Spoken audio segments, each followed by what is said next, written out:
അയാളുടെ കല്യാണം ഉറപ്പിച്ചു കഴിഞ്ഞതായിരുന്നു.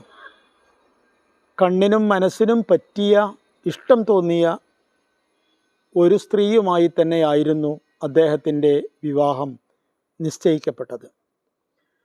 പക്ഷേ വിവാഹത്തിൻ്റെ തലേന്നാളെന്നോണം അയാൾ ആ കുട്ടിയെ സ്വപ്നത്തിൽ കണ്ടു. അപ്പോൾ ആ കുട്ടി അന്ന് കണ്ടതുപോലെ ആയിരുന്നില്ല. അന്ന് വെളുത്തിട്ടായിരുന്നു, ഇപ്പോൾ കറുത്തിട്ടാണ്. അന്ന് തനിക്ക് പാകത്തെ ഉയരമുള്ള ഒരു കുട്ടിയായിരുന്നു. ഇപ്പോൾ ഒരു കുറിയ പെണ്ണിനെ പോലെ തോന്നിക്കുകയാണ് ആ കുട്ടിയുടെ ആകാരം.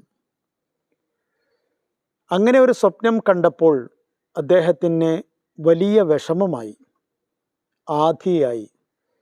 അദ്ദേഹം നേരെ മഹാനായ ഇബ്നു സീരീൻ റഹ്മത്തുള്ളാഹി അലൈഹിയുടെ അടുത്തെത്തി.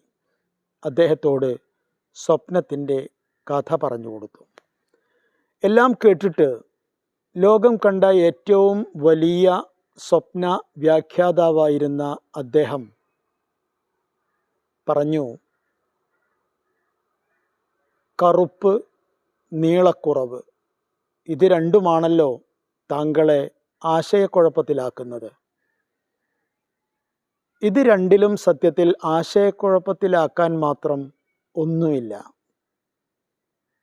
സ്ത്രീകളിൽ കറുപ്പ് എന്ന് പറഞ്ഞാൽ അതിൻ്റെ ആശയം സമ്പത്ത് എന്നാണ്.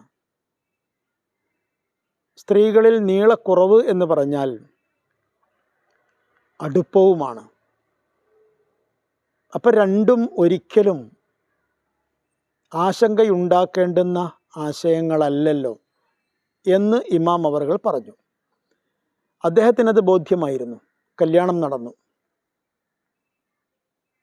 പക്ഷേ കല്യാണം നടന്ന് ഏതാനും ദിവസങ്ങൾക്കകം അദ്ദേഹത്തിൻ്റെ സമ്പന്നയായ ആ ഭാര്യ മരണപ്പെട്ടുപോയി. അതോടുകൂടെ അദ്ദേഹത്തിന് അവളുടെ അനന്തരാവകാശം എന്ന നിലക്ക് ഒരുപാട് ധനം വന്നു ചേർന്നു. അപ്പോഴാണ് സ്വന്തം സ്വപ്നത്തിൻ്റെ വ്യാഖ്യാനം അദ്ദേഹത്തിന് തന്നെ മനസ്സിലായത്. വസ്സലാം.